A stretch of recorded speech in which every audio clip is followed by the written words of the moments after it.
स्वागत त्याचे करू, स्वागत त्याचे करू।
आपले हस्त आमच्या मस्तकी पडले आणि तप्त झालेल्या चटराग्नी क्षणाचा छंद धरा।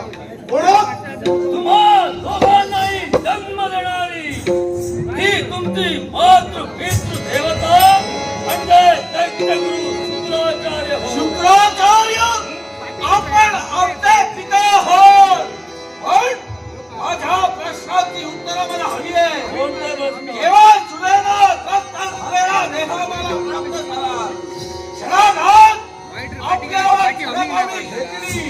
असा वाढव्य देह का जन्म मला प्राप्त झाला? काय कारण? सांगेनच कारण। पण या विश्वाच्या ठिकाणी तुमची निर्मिती या शुक्राचार्यानं केली, अर्थात तुम्हाला या विश्वाच्या ठिकाणी नामविधान असतं। या विश्वाच्या ठिकाणी प्रत्येकाला नामविधान आहे, आम्हाला असतं नामविधान काय? तुझा जो जन्म झालाय तो छिन्न विछिन्न अवस्थेत विखुरलेल्या अस्थिंपासून, अर्थात याच्या पुढं हे सारं विश्व तुला छिन्नासूर म्हणून हे विश्व मला छिन्नासूर म्हणून या देहाला संज्ञा प्राप्त झाली, धन्य झाला हा छिन्नासूर। कोण आहे मी? मला ही नाव पाहिजे। तुझा जो जन्म झालाय तो एका निर्जीव कवटीपासून, एका निर्जीव मस्तकापासून, अर्थात याच्या पुढे सारं विश्व तुला मस्तिष्क म्हणून मस्तिष्क माझं नाव। मग सांगा, आम्हाला जन्म आपण दिला होय का म्हणून? मग सांगा, माझ्या एका प्रश्नाचं उत्तर द्या। प्रश्न? या तुमच्या गुरुदेवतेचा, या तुमच्या जन्मदात्याचा जर का अपमान झाला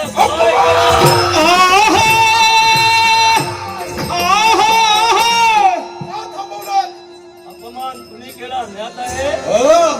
अपमान है शब्द कारी पडता क्षणी तळपाची आवाज मस्तकाला जाऊन लागली। का थांबवलं? ऐका, अपमान कुणी केलाय? माझा अपमानच नव्हे तर या दैत्य कुळाचा सर्वनाश कुणी घडविला असेल? तर त्या देवताने हो. देवता, मग त्या देवताचा सेवन करण्याकरता चिन्नासूर निघालाय. आई करू नका, काय? आई करू नका. बापाचा यावेळी मान आम्हाला महत्वाचा आहे. देवताला उभे चिरण्यासाठी जात असताना थांबिलात सांगा काय? हे चिन्नासूर हे मस्तिष्क आहे. हा. देवतांशी संघर्ष करण्यासाठी तुम्ही निघून जाणार आहात. सत्य आहे. संघर्ष करणार तो कसा? सत्य समर्थ पराक्रम आमच्या अंगी आहे आणि याच पराक्रमाचा योग्य करून देवतांचा नाश करण्यासाठी तत्पर हो. पराक्रम आहे पण शस्त्राचा प्रतिकार शस्त्रानं, अस्त्राचा प्रतिकार अस्त्रानं. आहा. म्हणूनच तुम्हा दोघांनाही मी शस्त्र प्रदान करणार आहे. शस्त्र प्रदान करणार आहे.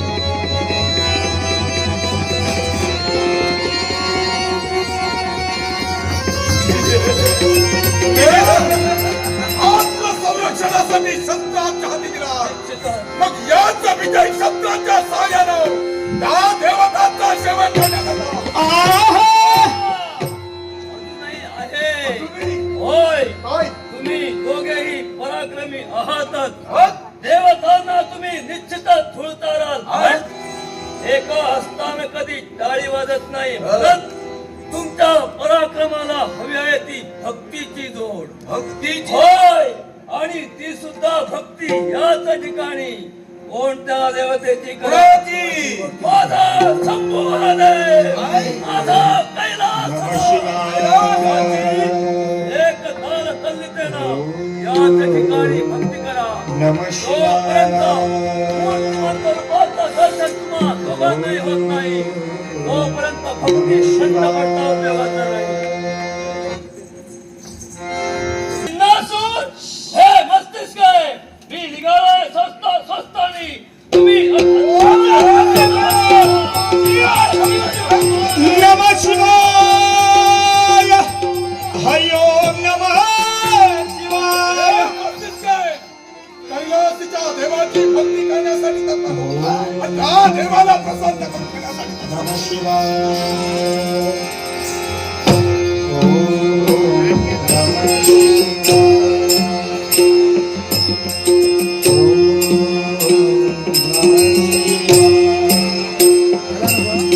ओम नमः शिवाय. बोला ओम नमः शिवाय. ओम नमः शिवाय. बोला ओम नमः शिवाय. ओम नमः शिवाय. बोला ओम नमः शिवाय. मंत्र महान हा ओम नमः शिवाय. मंत्र महान हा ओम नमः शिवाय. ओम नमः शिवाय. ओम नमः शिवाय.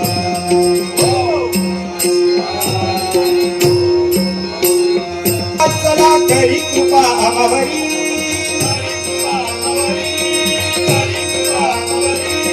चरणी तुझ्या रे घालून मी तो त्रिपुरारी. भोला शंकर म्हणती तुझला, भोला शंकर म्हणती तुझला. प्रसन्न हो जड करी, प्रसन्न हो जड करी. ओम नमः शिवाय. बोला ओम नमः शिवाय. ओम नमः शिवाय. ओम नमः शिवाय. ओम नमः शिवाय. ओम नमः शिवाय. ओम नमः शिवाय. ओम नमः शिवाय. ओम नमः शिवाय. ओम नमः शिवाय. ओम नमः शिवाय. ओम नमः शिवाय. ओम नमः शिवाय. ओम नमः शिवाय. ओम नमः शिवाय. ओम नमः शिवाय. नमः शिवाय. नमः शिवाय. राम राम तारक समरे राम आत्मा राम. हे मत्प्रिय भक्त हो, हे चिन्नासु, हे मस्तिष्का, पहा तुमच्या भक्तीवर प्रसन्न झालेला देव आज केवळ तुम्हाला दर्शन देण्यासाठी पंचमुखान अवतीर्ण आहे. ओम नमः शिवाय. ओम नमः शिवाय. ओम नमः शिवाय.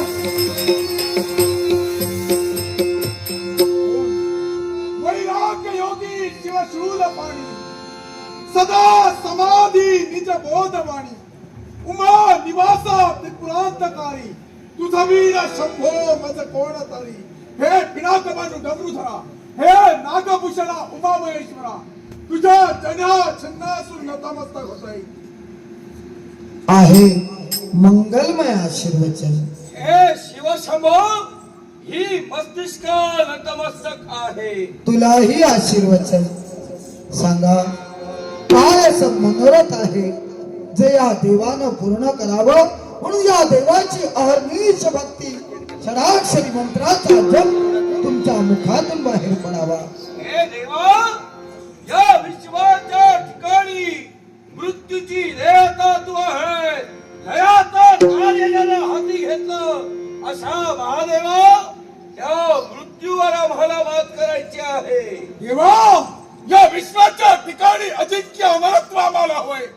अजिंक्य आणि अमरत्वाच्या प्राप्तीसाठी या देवाची भक्ती केलात. ती इच्छा या देवानं पूर्ण केली असती पण देवा पण हा लंगड्या शब्दामध्ये का ठेवले याला कारण आहे. काय कर विधीचं विधान आहे. ज्याचा प्रारंभ आहे त्याचा शेवट आहे. ज्याचा उदय त्याचा अस्त आहे आणि ज्याचा जन्म आहे त्याचा मृत्यू ठेवलेला आहे. जनन मरणाचा फेरा कुणालाही चुकविता येणार नाही. मग देवा या भक्ती घेऊ नका.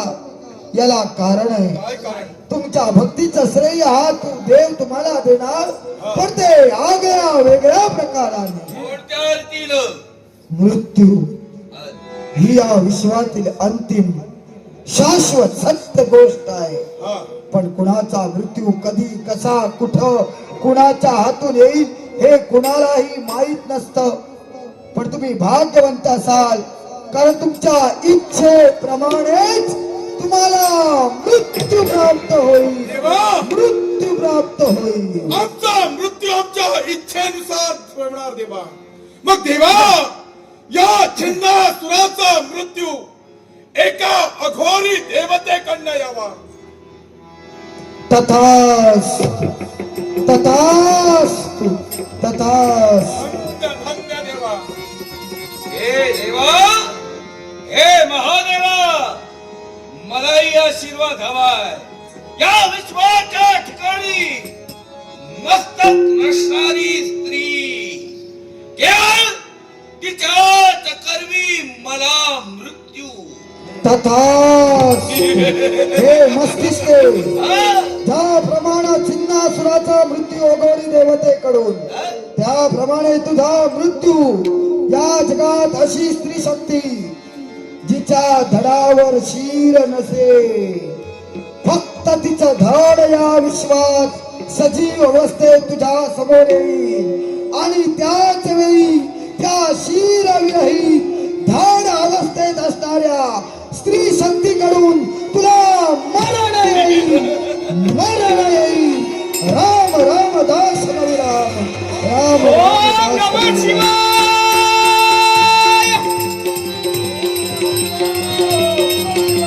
ओम नमः शिवाय. ओम नमः शिवाय. ओम नमः शिवाय. हे मस्तिष्के अरे मृत्यू आम्ही जाणीला अर्थात त्यावर आपण सहज मात करू शकतो. या छिन्नासुराचा मृत्यू एका अघोरी देवतेकडनं. देवता कधी अघोरी होऊ शकत नाही. या छिन्नासुराचा मृत्यू सहजासहजी येऊ शकत नाही. अरे मस्तकाशिवाय या विश्वात कुणी वावरू शकत नाही. जिवंत व्यक्तीला ते शक्य नाही. माझा मृत्यू अटळ आहे. विश्वात तो कुणाला साध्य होणार नाही. निर्माण झालो. सत्ययज्ञाची सांगता केली. सोमयागासारखे याग माझ्या हातून पार पाडले गेले. 100वा यज्ञ माझ्या हातून पार पडल्यानंतर काशीच्या पुण्यमय क्षेत्राच्या ठिकाणी 33 कोटी देवतांची दाटी झाली आणि 33 कोटी देवतांनी माझ्यावर पुष्पवृष्टी केली. अमरावतीचं राज्य सिंहासन माझ्या अधिपत्याखाली दिलं. राजसिंहासनावर मी आरूढ झाल्या क्षणापासून या देव साम्राज्याला यथा सांग योग्यतेनं सांभाळण्याचं कर्तव्य करतोय. पण भगवान, ही सारी लीला कोणाची असेल तर माझ्या देवा नारायणा, ही सारी लीला तुझी आहे. भगवंता, तुझ्या लीले पुढं अखिल विश्वातील वृक्षाचं पर्ण सुद्धा हलत नाही.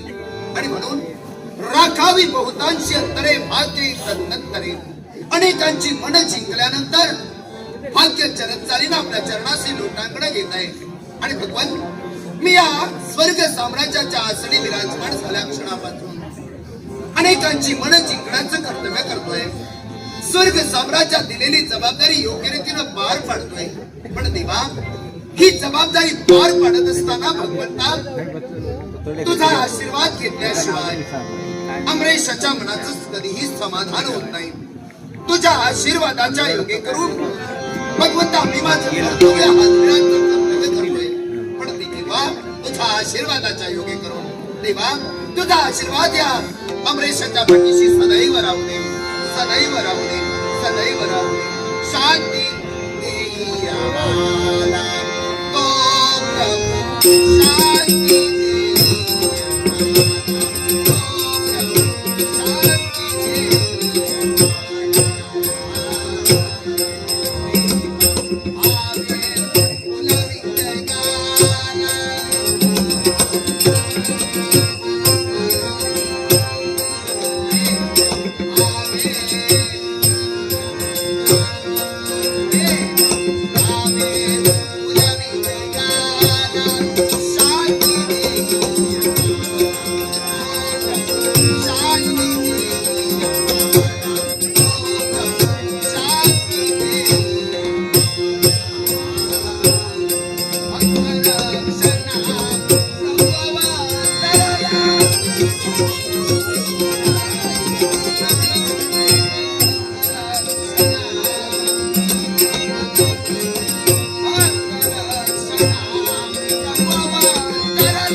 स्वरूपाचा आशीर्वाद सदैव या देवेंद्राच्या पाठीशी मिळाला.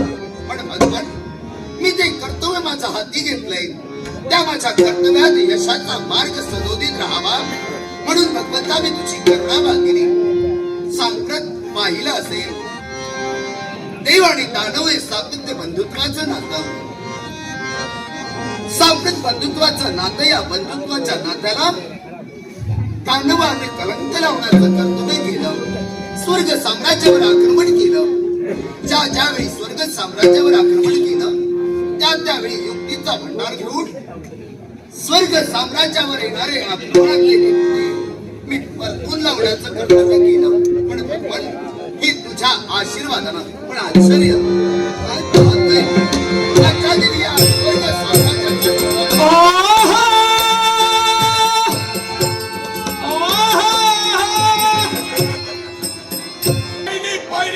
अमरावती ही सूरसभा या अमरावतीच्या ठिकाणी आमचा नावतोय. आपण हाराची जाणीव देवराज इंद्राला करून द्यावी. पण पाहायला हवं कोण वर असेल.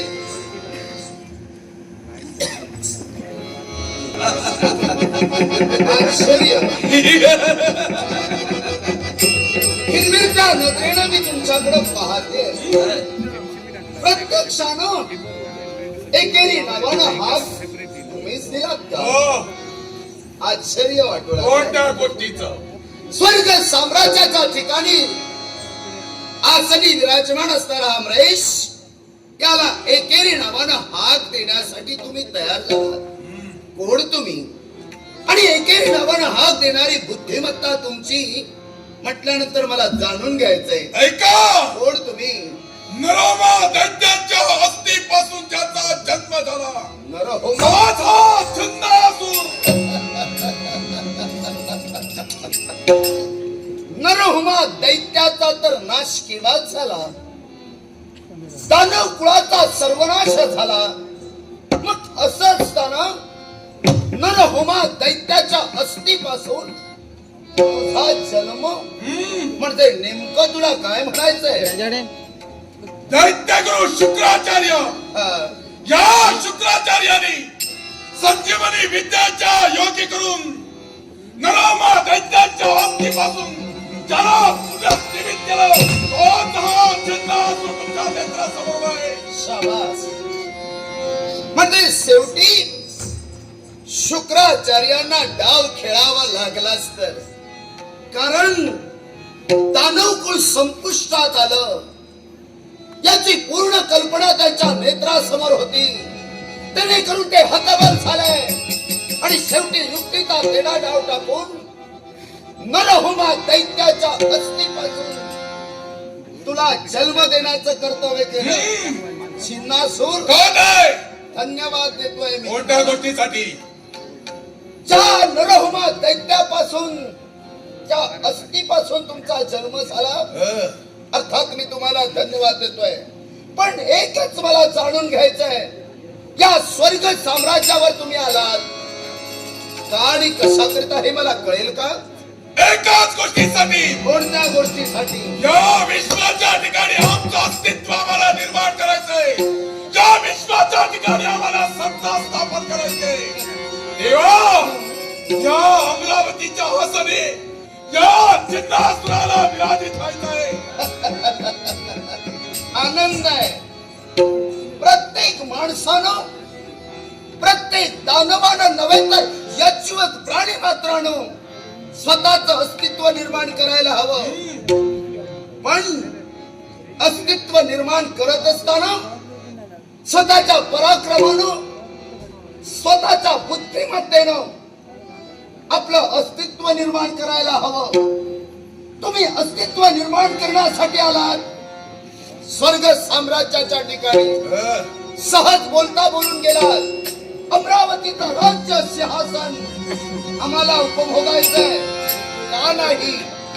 कारण ज्या देवतानं माझ्यावर जबाबदारी दिली, मन्वंतराच्या कालाप्रमाणे मला हे आसन देण्याचं कर्तव्य केलं, ते आसन मी भुसविण्यासाठी तयार होतोय. 33 कोटी देवताच्या आज्ञेचं मी पालन करतोय. शतयज्ञाची मी सांगता केली. काशीच्या पुण्यमय क्षेत्रात जाऊन भक्ती मार्ग आचरणात आणला. तुम्ही तुमच्या जीवनात भक्ती मार्ग आचरणात आणा आणि अमरावतीत काय स्वर्ग साम्राज्य तुमचं करून घ्या. आनंदानं ते मी. तुम्ही तुमच्या जीवनात भक्ती मार्ग अवलंबलात, होय, म्हणून या इंद्र पदापर्यंत आपण पोहोचलात. अगदी. आमच्या समोर शक्ती मार्ग आहे आणि या शक्ती मार्गाच्या सहाय्यानं या अमरावतीच्या आसनी विराजमान आम्हाला व्हायचंय. छिन्नासूर, तू म्हणतोयस की शक्तीनं मी मिळवेन. शक्तीनं मिळविता येतं, पण वेळोवेळी शक्ती कामी येतं असं नाही. केव्हा तरी आपल्या जीवनात अपयश प्राप्त होतं. पण भक्ती अशी किल्ली आहे, भक्तीचा मार्ग तसा आहे. भक्तीशिवाय मुक्ती नाही, मुक्तीशिवाय मोक्ष नाही. मोक्षाचा मार्ग जर का सताड उघडा व्हायचा असेल तर भक्ती मार्ग आचरणात आणायला हवी आणि तीच भक्ती मार्ग आचरणात आणा आणि तुमच्या जीवनात यशाची पायरी निवडा. भक्ती मार्गाची गरज नाही, कारण प्रयत्न मागा सुद्धा एक यश आणलेलं असतं आणि त्याचं यश प्राप्त करण्याकरता छिन्नासूर आपल्या जीवनात तत्पर होईल. हे छिन्नासूर, मग मी तुला एकच सांगू इच्छितो, तू जर का हट्टवादी बनत असेल, पराक्रमानं सगळं मिळवता येत नाही, तेव्हा केव्हा शिवाराचा शेवट होतो. हा तुझा उभा देह नुकताच कुठं तू जन्माला आलायस, तुझा गुरु माऊलीने तुला जन्म देण्याचं कर्तव्य केलं. अजून तुझ्या जीवनात तुला बरंच काही करायचंय. अजूनही तुझ्या जीवनात बरंच काही तुला मिळवायचंय. अजूनही तुला तुझ्या जीवनात बरंच काही पाहायचंय. हे जर का तुला पाहायचं असेल अजूनही विचार कर, मनात आणि बुद्धीत परिवर्तन कर आणि आनंदाने मिळवण्यासाठी तयार हो. नुकताच जरी माझा जन्म झाला, जे माझ्या जीवनात मला मिळवायचंय, जे माझ्या जीवनात मला घडवायचंय, त्या या अमरावती पासून सुरुवात करणार. अरे अमरावती पासून जर का तू सुरुवात करशील तर मी इथं काय बसलोय ना, तो तुला काय वाटलं? सिंहासून ज्या आसनावर मी विराजमान झालो, तुला बांगड्या भरलेला नाही. तुझ्यासारखे दानव नव्हे, पूर्वजांनी आक्रमण केली. ही आक्रमण काटेच्या ठोकरीप्रमाणे सुधारून लावण्याचं कर्तव्य तू तर भुजगावून आहेस. एका क्षणार्धात माती बोल केल्याशिवाय राहणार नाही. देवराज, हे तुझ्या मुखातील अज्ञानचे शब्द आहे आणि हेच मुद्द्यावर काय करणार हे तुझं धाक फक्त अरे काय करशील? बोले कैसा चाले त्याची वंदावी पाऊले.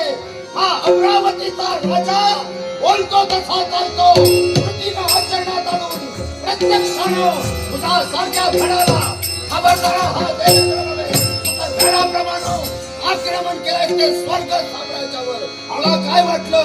लक्षात ठेव, शिवना तुला मी संधी देतोय.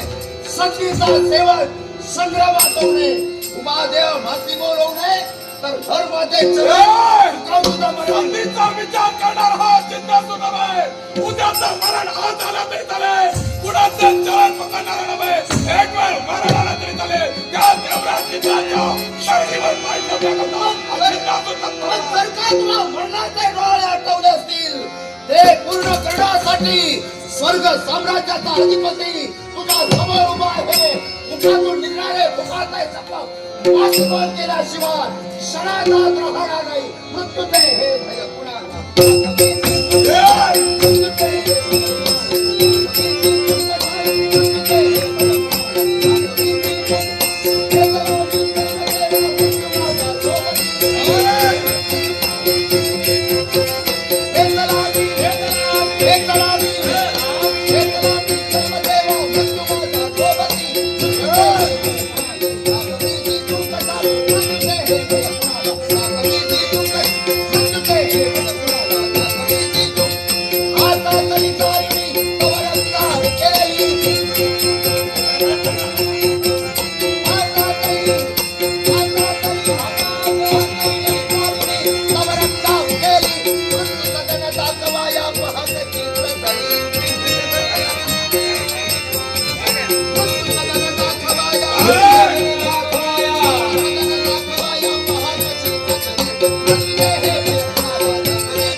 नानासुराशी संघर्ष सुरू असताना एकाएकी शस्त्राला शस्त्र भिडविणारी कोण आहेस तू? मस्तिष्क माझा नाव.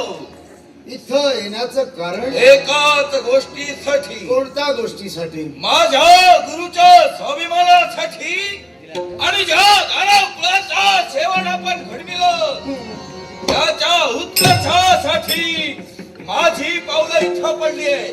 म्हणजे तुझ्या उत्कर्षासाठी की दानव कुळाचा सर्वनाश झाला म्हणून? दानव कुळाचाच आमचा जन्म झालाय.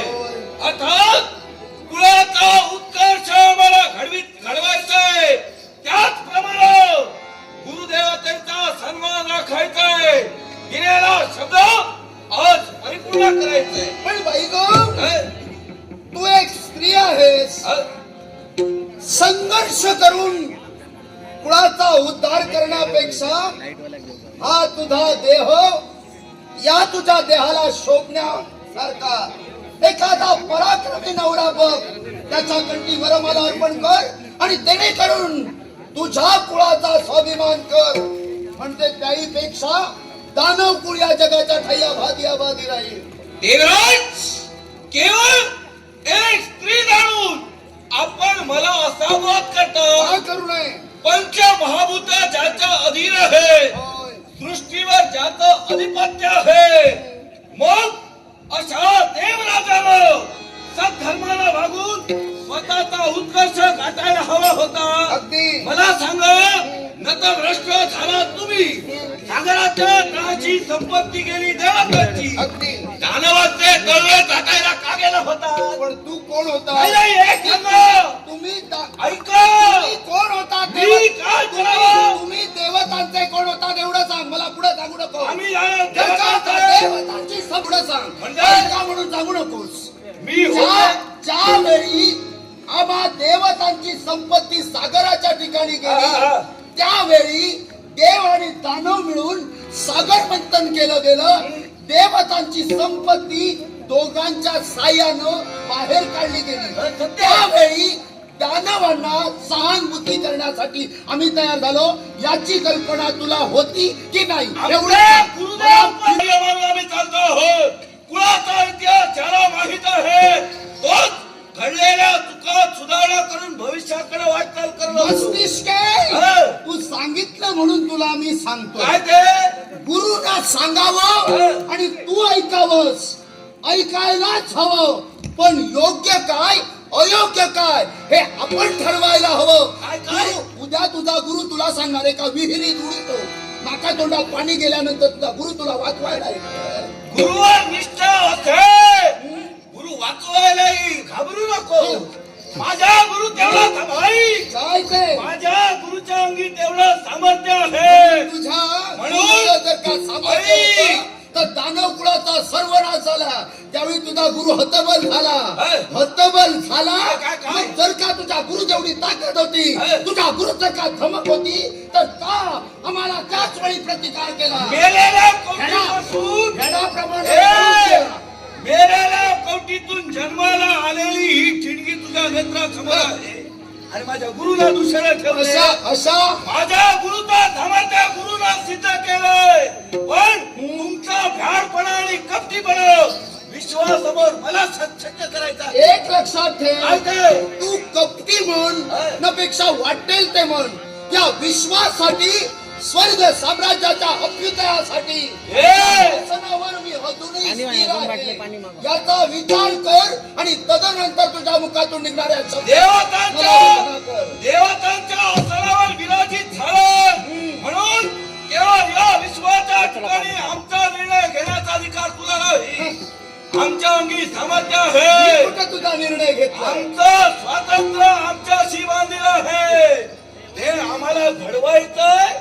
घडविल्याशिवाय राहणार नाही. मस्तिष्क काय ते? अजूनही तुला बरेच दिवस घालवायचे. नुकतंच कुठं तुमचं मार्गक्रमण सुरू आहे. अति आत्मविश्वास सर्व नाशास कारणीभूत होतो. आणि म्हणून मी तुला काय म्हटलं, तू काय करावं हा निर्णय मी घेतला नाही. पण मला जे कळलं, मला जे सांगावंसं वाटलं ते मी तुला सांगितलं.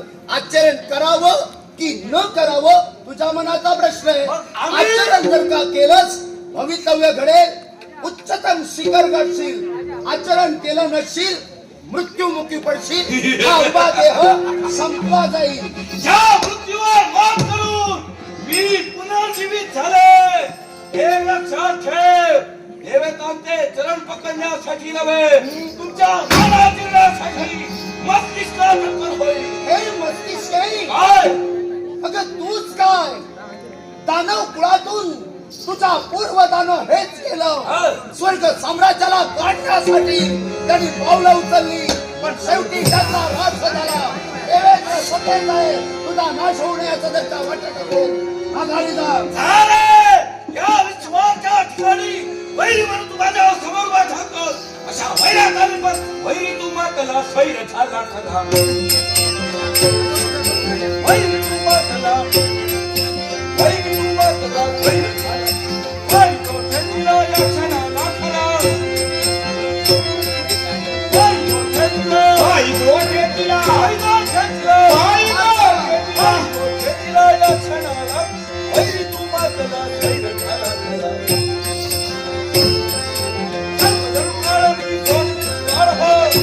मनात हे तू आहे.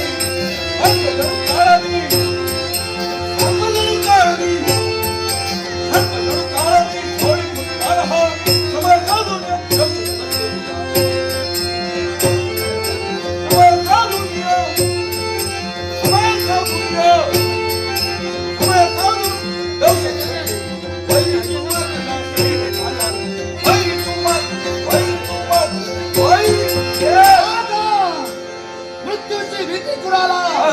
या देवेंद्राला की का कोण तू खला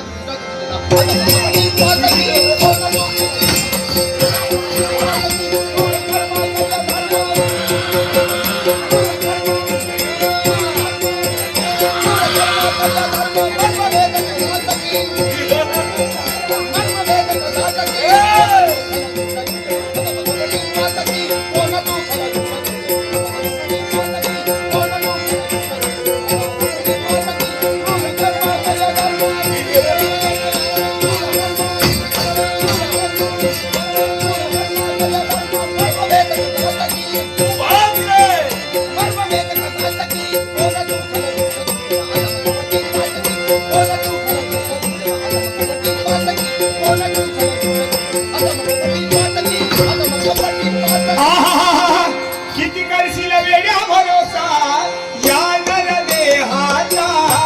किती करशील वेड्या भरोसा या नर देहाचा. अजून तुला कळला नाही खटका या देवांचा. अजून तुला कळला नाही खटका या देवांचा. आहा सोड सोड निघाल मोठा अभिमान. भले भले गेले याच गरवान. देहाची होईल माती काय भरोसा या क्षणाचा. देहाची होईल माती काय भरोसा या क्षणाचा. अजून तुला कळला नाही खटका या देवांचा. आहा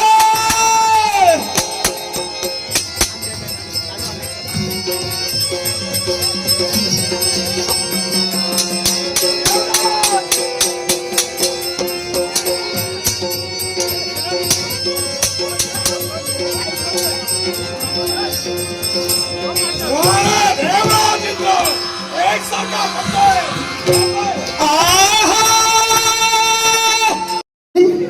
सर्व सुखाचा आधार असं हे माझं अजमेर नगर.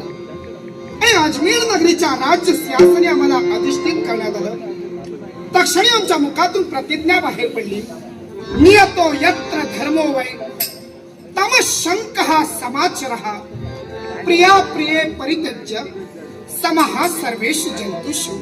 अर्थात यज्ञ प्राणीमात्रांचं संरक्षण करण्याचं कार्य राजा रजराजांचं आहे हे आमच्या मनानं आम्हाला ग्वाही दिली. बहुजन सुखाय बहुजन हिताय अशा प्रकारे मी राज्यात कार्य करते. राज्यात माझ्या सुजलाम सुफलाम बनविण्यासाठी राज्याच्या अभ्युदयासाठी आटोकाट प्रयत्न माझ्या राज्यात कशाची कमतरता नाही. धेनू आणि व्याघ्र एकाच ठिकाणी पाणी पितायत एवढंच कशाला नकुल आणि सर्प एकच वर्तणूक ठेवतायत. हस्तस्य भूषणम दानम सत्य कंठस्य भूषणम श्रोत्रस्य भूषणम शास्त्रम भूषण ही किम प्रयोजनम. दान हे हाताला भूषण आहे म्हणून दान धर्म करावा. शास्त्र हे कानाला भूषण आहे म्हणून शास्त्र ऐकावं. सत्य हे कंठाला भूषण आहे म्हणूनच नेहमी सत्य बोलावं. आणि तेनेकरून या गुणाच्या योगे करून मी माझ्या राज्याचा उत्कर्ष साधतोय. पण हे कुणामुळे असेल तर माझ्यामुळे नव्हे, तर माझी आराध्य दैवत म्हणजे सांब सदाशिव रवींद्र दावानल पूर्ण भाळी स्वतेज नेत्री बिराव गजाळी ब्रह्मांड दिशा मदनांतकारी तुझा वीण शंभो मज कोण तारिया मज कोण तारिया. नमः शिवाय नमः शिवाय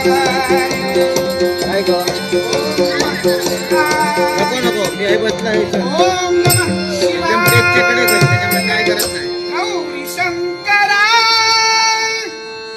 जय शुभंकरा गौरी शंकरा गौरी शंकरा गौरी शंकरा जय शुभंकरा. आता तुम्ही शुभंकरा आहा तुम्ही शुभंकरा.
राजसभेकडे मी कधी पावलं टाकले नाही. तेव्हा राजसभेत प्रवेश करण्यासाठी लवकरात लवकर जावं हेच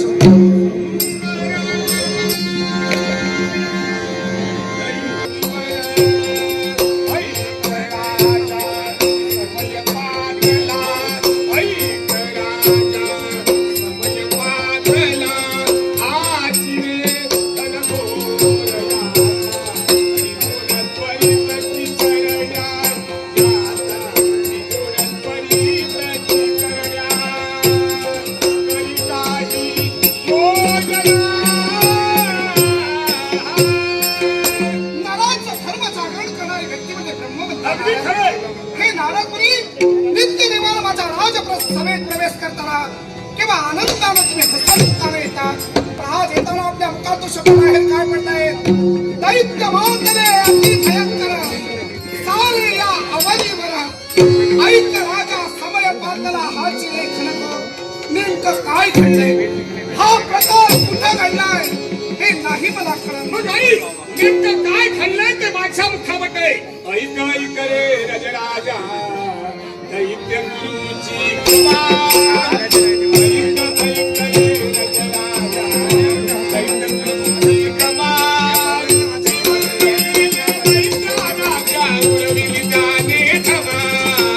जिवंत केले दैत्याला उरविले जाणे धमाल. जिवंत केले दैत्याला उरविले जाणे धमाल.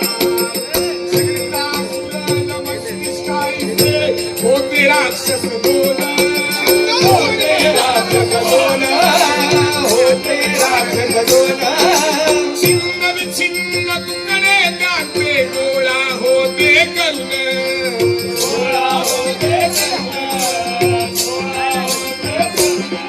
संजीवनी त्या मंत्रायोगे केले गे जिवंत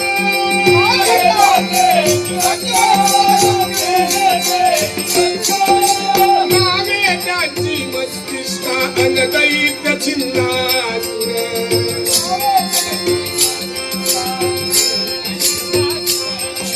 देवावरती स्वारी करण्यास ताकीते असुर जातीचे असुर जातीचे असुर देवावरती स्वारी करण्यास ताकीते असुर ताई राजन सहाय्य करण्या देवाला सत्वर ताई राजन सहाय्य करण्या देवाला सत्वर ताई राजन सहाय्य करण्या देवाला तुमच्या मुखातून बाहेर पडणाऱ्या शब्दानं रोमांच्या जागृत झाले बाहू माते स्मरण पाहू लागले राक्षसी देवतांना प्रश्न करत असेल तर केवळ त्या राक्षसी लावले उच्चाटन करण्यासाठी देवतांना केवळ सुखरूप करण्यासाठी येथे प्रथमेश गोसावी हायस्कूल पार्श्वले वायू वेगानं बाहेर पडलेली मागची पावलंच स्थिरावून याला कारण काय वास्तव माणूस हा वास्तवात जगणारा प्राणी आणि वास्तवच माझ्या डोळ्यासमोर थरथराट करून गेलं. नारद म्हणे स्वर्ग साम्राज्यात माणूस कधी जाऊ शकतो? मेल्याशिवाय स्वर्गात कुणाला दिसत नाही. मेल्याशिवाय माणसाला स्वर्गात जाता येणार हे नाही. मुळीच नाही. मग सांगा हो, शिवाय पुण्य संचय तरी तेवढा असावा लागतो. अर्थात राजा रजराजाकडं तो पुण्य संचय नाही. मग देवतांना सहकार्य करण्याचा मनात हेतू असून सुद्धा मी नाही का हो स्वर्ग राजा रणराजाने अगदी योग्य बोललास की स्वर्गात तू जाणार कसा. पण राजा किती जरी का झालं तरी तू पुण्यवान आहे आणि आहेस तो आहे स्वर्गी जाण्यासाठी. पहावे देवराजाने तुझ्यासाठी काय बोलले. नमः शिवाय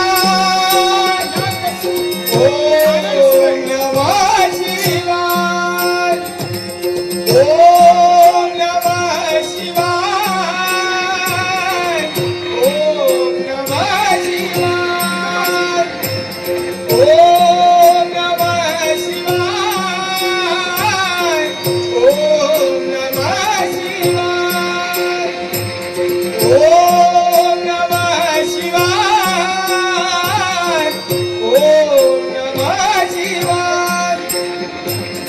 ओम नमः शिवाय ओम नमः शिवाय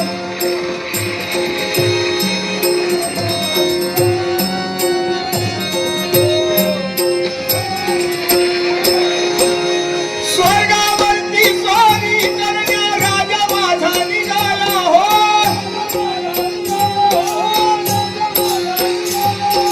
देवांना सहाय्य करण्या राजा माझा निघाला.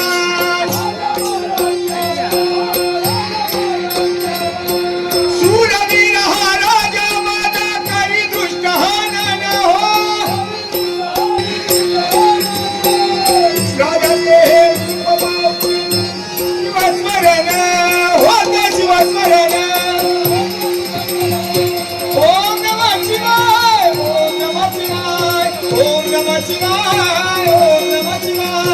ओम नमः शिवाय ओम नमः शिवाय ओम नमः शिवाय ओम नमः शिवाय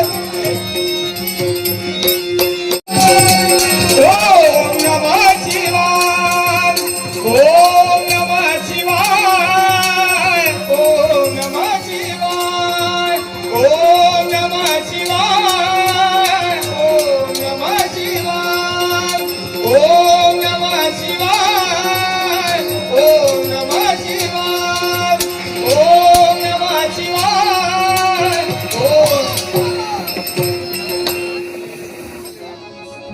आम्हा दोघांचं युद्ध चालू असताना मध्यभागी येणारी तिसरी व्यक्ती कोण आहे. वृद्ध लोकात अजमेर नगरीचा न्यायदंड ज्याला हाती धरला तो ब्राह्मण प्रतिपालक ज्याला म्हटलं जातं राजा गजराजा होय.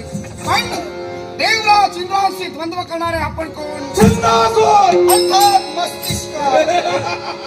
दोन राक्षसी लालसा देवताला त्रस्त करतायत.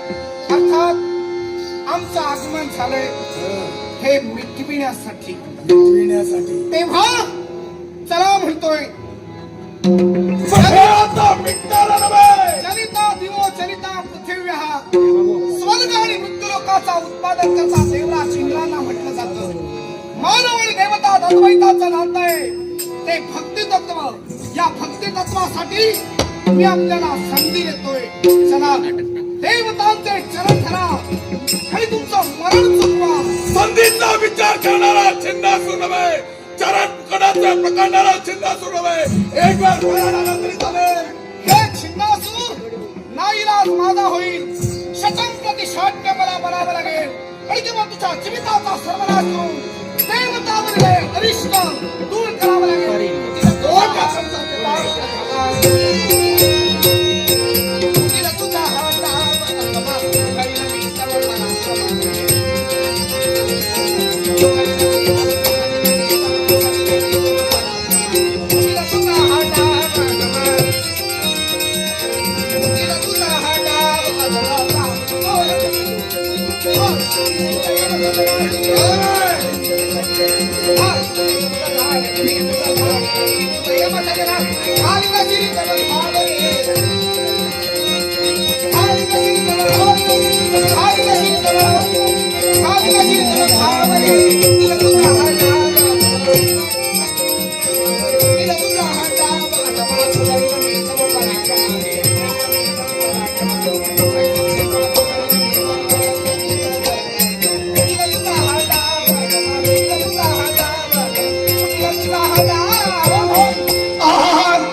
ज्ञानाचे हे घडे जीवनी ऐके ना पूजी.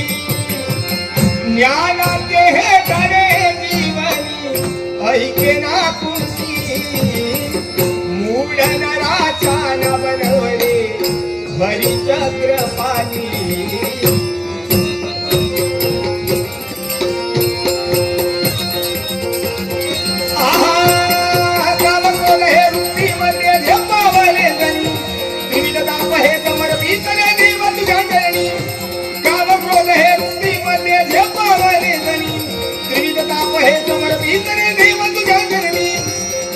नाम संकीर्तन साधना करी जाचनी. मूढ नराच्या न बनवले हरिचक्र पाणी. ओम नमः शिवाय.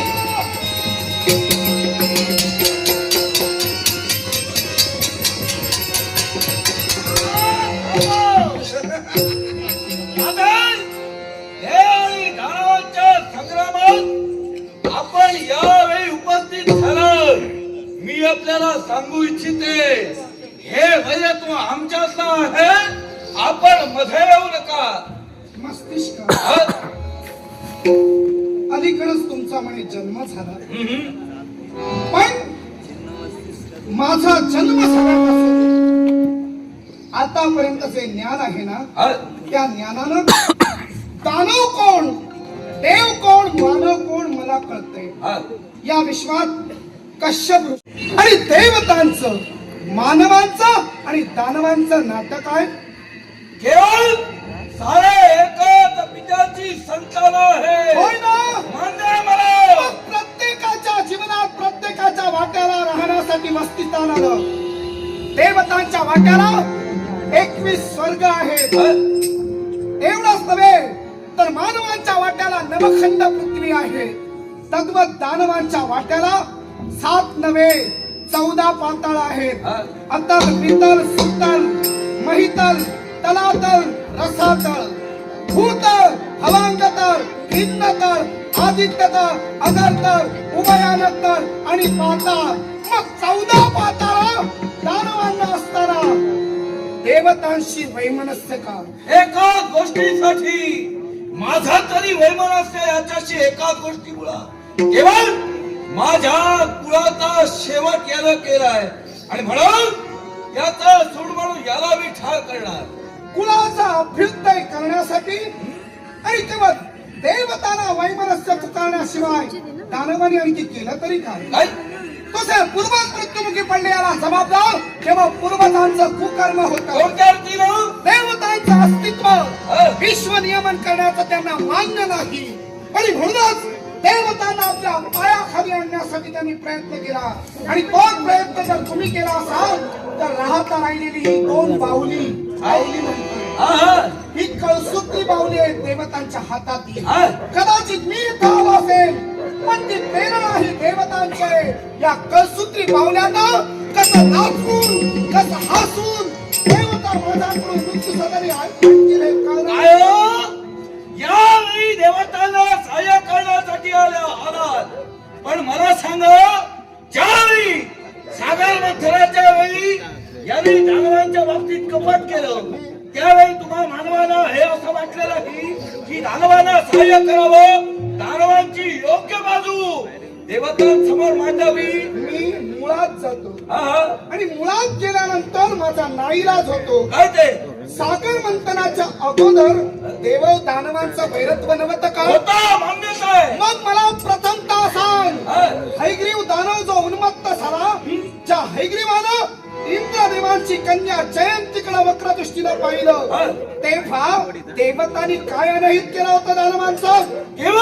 केवळ नको सांग. स्वतःची महत्वाकांक्षा विश्वास सिद्ध करण्यासाठी तत्पर झाला. स्वतःची इच्छा पूर्ण करण्यासाठी मानवही वाटेल त्या थराला जाऊ शकतात. मानव कुठं वाटेल त्या थराला गेले मला सांगा. मला सांगा या विश्वाच्या ठिकाणी केवळ हा एकटाच देवराज झाला की काय? मग यापूर्वी राजे नहुषही होऊन गेले. नहुष कशाला? तू कुठल्या युगात बोलतेस काय बोलतेस?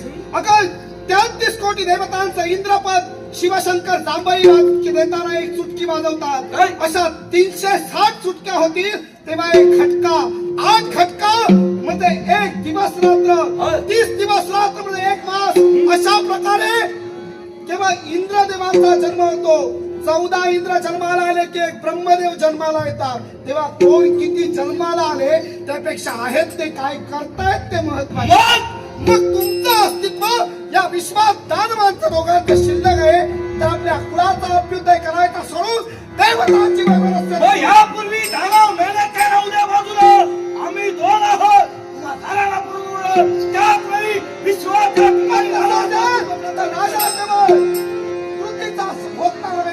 कृतीचा होत माझ्या शस्त्राचा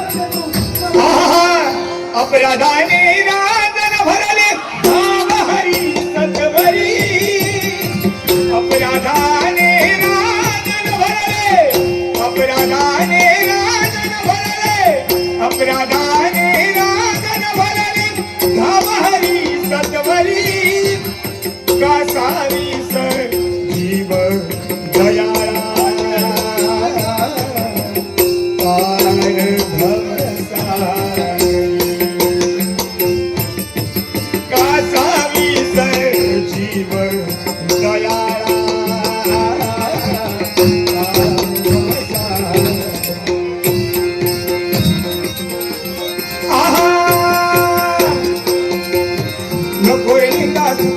जिगांत झाले मन कासया भक्तीची कधी रे घडल तुझे भजन ऋण तुझे रे हितमेले मातून जन्मा तरी काचारी जीव दयाळा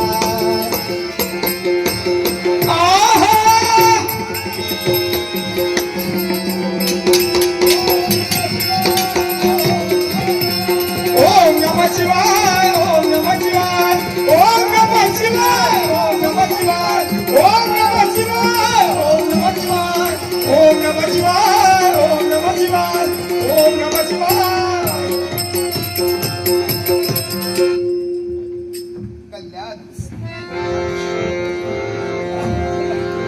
गुरुतुल्य नारद मुनींकडून संदेश मिळाला हे भाऊ पाय खाली आणि देवतांनी केव्हा पाठविलेलं पुष्प विमान यातून आमचं आगमन झालं. अगदी खरंच कृतकृतार्थ झालो. आपल्या दर्शनानं मन समाधान वाटलं. देवता मुलांवर आलेला आयुष्य दूर करण्यासाठी तुम्ही तयार झालात मागा आम्ही तुमच्यावर प्रसन्न आहोत काय हवं असेल ते मागण्यासाठी तयार व्हा आनंदानं अधिपती देण्यासाठी तयार व्हा हिरे माणिक मोती कवळू वैभूर्य उमेद नवरत्न तेव्हा आम्ही काय मागणार अगदी द्यायचं असेल तर एकच द्या काय? माझ्या अजमेर नगरीतील तमाम जनता जनावरांच्या पाठीशी आपला कृपेचा वरदहस्त ठेवा हीच आमची इच्छा आहे. सदैव असेल चिंता नसावी तसं असेल तर कधीतरी अजमेर नगरी द्या ते सर्वांना दर्शन द्या